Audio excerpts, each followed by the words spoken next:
So a couple months ago, I lost my best friend, and I didn't think I wanted to do this kind of video where I go through the events of that day. But lately it's been sitting heavy on my chest, and I thought maybe I would feel better just talking about that day and then not having to mention it ever again. Like if I just get it all out, then I'll feel a sense of relief, a sense of closure. Sometimes I feel like there's no such thing as closure, but we're gonna talk about the day that I lost my best friend, the only dog that I've ever owned, Max.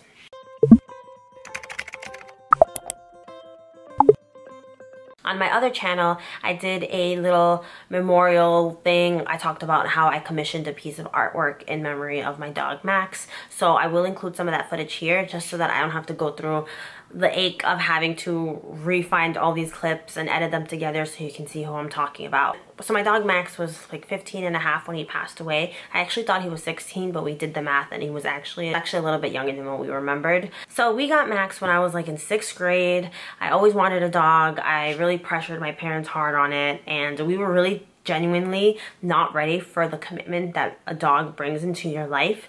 And there's a lot that I've learned. You know, I was a little girl at the time, but there's a lot that I've learned that I would probably do differently if I were to get a dog in the future. This was a time way before smartphones. This was a time way before social media as we know it today.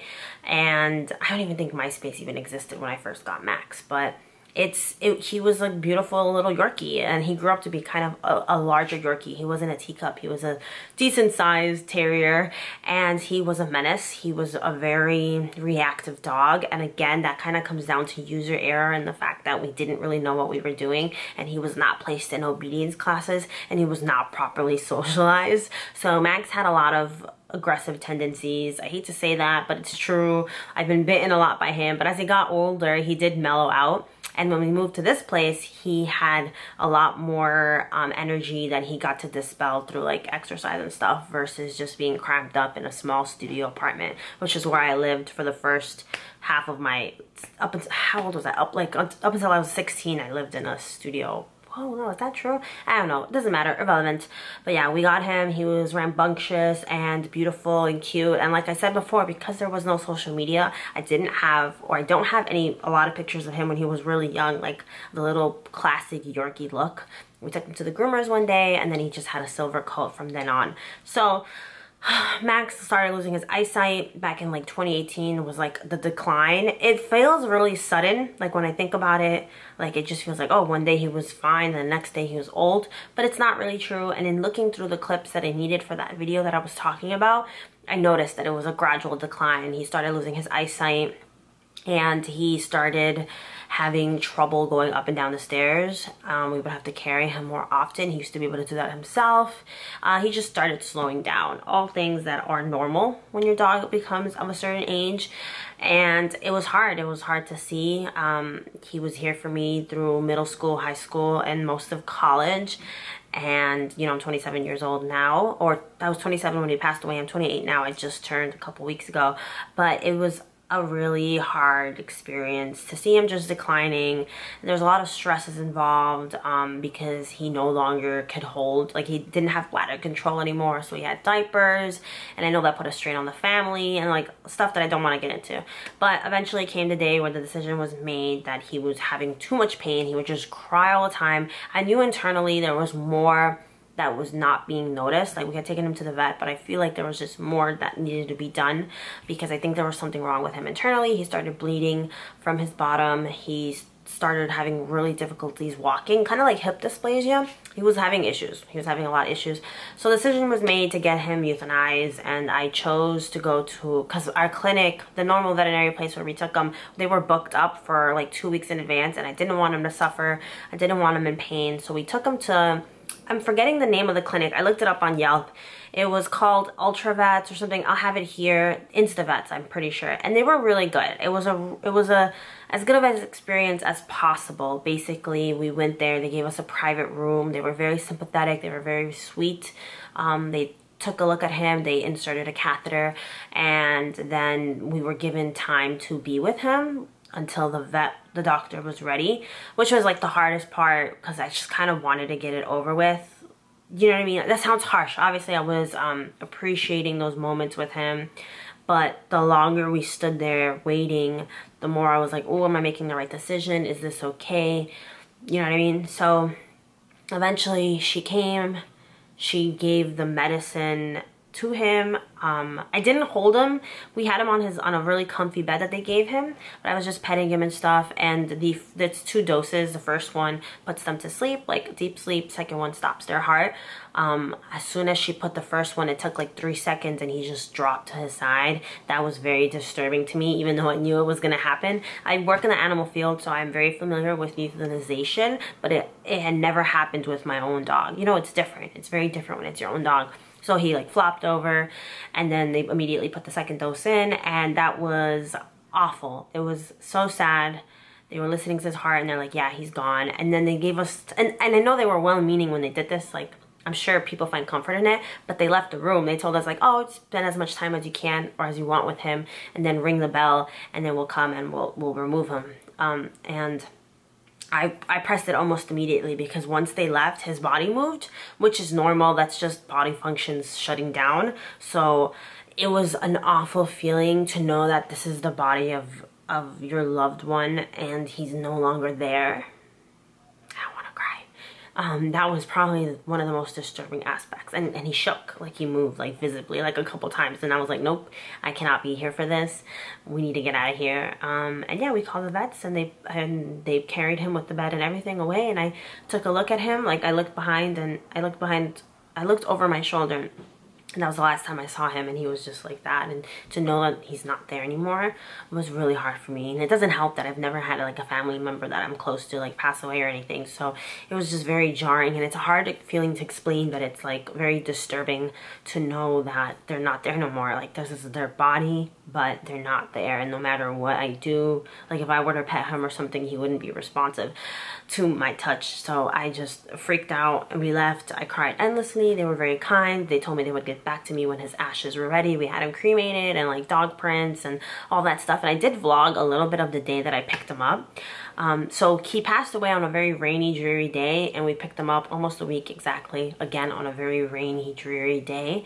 And we went back to the facility. They had this little bag. It was beautiful, and his ashes were in it. I don't like how plain the bag is, I'm not gonna lie, or the box, but you know, it is what it is. Now I know better. I'll probably go to a different facility. It's not the vet. They kind of outsource that, from what I could see from their reviews. So yeah, it was really hard. It was really hard coming home to my crying parents. Oh, didn't help it make, and they didn't help the situation at all. They were very much like, oh, did we make the right choice? What if this? What if that? Should we done that? You know what I mean? Like, and dwelling on those things only, I feel like, prolongs the pain, and it feels like I had like a scab over my wound, and every time my mom would pester me about stuff, it would be ripping it open all over again. It was hard to come home and see an empty bed, like the corner where he was always at, and to know that he was not coming back. Like, we left with him and we returned without him. And it's such a pit of the stomach feeling that I really didn't like. I'm sorry, I'm talking too much with my hands, apologies. But yeah, it was hard. It was really hard. The weeks that followed, the months that followed. I try not to look at the date in which he passed away, because I don't want to be reminded of it every single month. Like, I'm already thinking about him, but I don't want to associate that date with him, because if I do, then I will always associate that day with what happened, and I just don't want to. But it was really hard. It still is. Like, I feel like I would have been easier to heal if we had another dog, but I don't have we're not in the right place to do that. Dogs are a huge commitment, and it's not something you should like willy-nilly go and get, even if you're adopting. There's a lot to consider. There's a lot of money involved when it comes to vet bills and stuff, and grooming, and again, back to like wishing I had done things a little bit differently. But it was just ignorance, like when you don't know about dogs and you just want to get one so bad. I was in 6th grade and just really wanted a dog. But I lost my train of thought, but I was gonna actually say something. Oh yeah, I know. When I go to work sometimes, like, I see dogs and cats that are brought in. Well, we have 3 cats. I have 3 cats because of my fiance. But there's nothing like a dog's love. I love cats to death, and I consider myself a cat lady. But there's something so unconditional about a dog's love, and so open, and like, you know what I mean? Like, it's just different. It's a different vibe. So I didn't have any dogs to play with, and I feel like that would have also helped. So when I was at my job, sometimes customers, guests would come in with dogs, and anytime they would let me play with them, because I don't like to outwardly ask someone if I could pet their dog. I mean, obviously I want to ask and not just assume, but normally I just don't touch them or anything. Like, I don't even ask. But there were a couple instances where people like approached me with their dog, like, oh, we see you looking at him, like you can pet him. And it was such a beautiful moment and such a relief, and like they had no idea what I was going through, that I had lost my dog or anything. But getting to play with these dogs was just so much fun, and just quick little pets and belly rubs, and to see a dog that can see, because it was a couple years of Max not being able to see anything and bumping into things and stuff, and you kind of miss that eye contact that dogs have with you when they can see, you know. But yeah, that was what happened. It was a rough couple of months, and it still is. I still feel a hole in my heart. My birthday just passed, and it's the first birthday that he hasn't been a part of since I got him, you know what I mean? For 15 years, he was a part of every birthday, every Christmas, every Halloween. The holidays are coming, his birthday's coming, which is December 9th. I plan on making a donation to a charity or organization that helps dogs in honor of his birthday. But yeah, it's just hard. It's just hard, and I didn't want to do a video about it, but I almost felt like this not pressure, like an internal pressure, like I need to like talk about this instead of just sweeping it under the rug, because my dog's death was really what had an impact on the launch of this channel, because I was gonna upload weekly, and then when that happened, I didn't even want to get out of bed. I was just done. It was just not a good time. But that being said, I think that's pretty much it. That's the story of saying goodbye to my dog Max. I miss him to death. He will not be forgotten. I am going to incorporate him into my wedding in January, so I'm gonna get a charm. I found them on Etsy. I'm gonna get a charm that has a picture of him. I just have to choose the right picture, because I don't have a lot of super high def quality pictures. That's another thing I regret, is not having like a professionally done photo shoot with Max. But we're gonna have him a charm of him, and we're gonna wrap him on my bouquet so that he can be there symbolically when I walk down the aisle and get married early next year. So I'm excited about that. I'll definitely be doing a video on that just to see how it comes out, because I know a lot of people do that with their lost loved ones for their weddings. I think that'll be fun to have him there in some capacity, because I really miss him. That was my best friend, and we were together for 15 years. Like, it's just crazy to think about how long he was with us, and now I wake up every day and he's not here, and there's no way to talk to him. Oh my gosh. Okay, I don't want to get emotional. But yes, if you made it to the end of this video, thank you so much for watching. Feel free to share your own personal stories down below. I would love to hear them, and I will see you very, very soon with another video. Bye.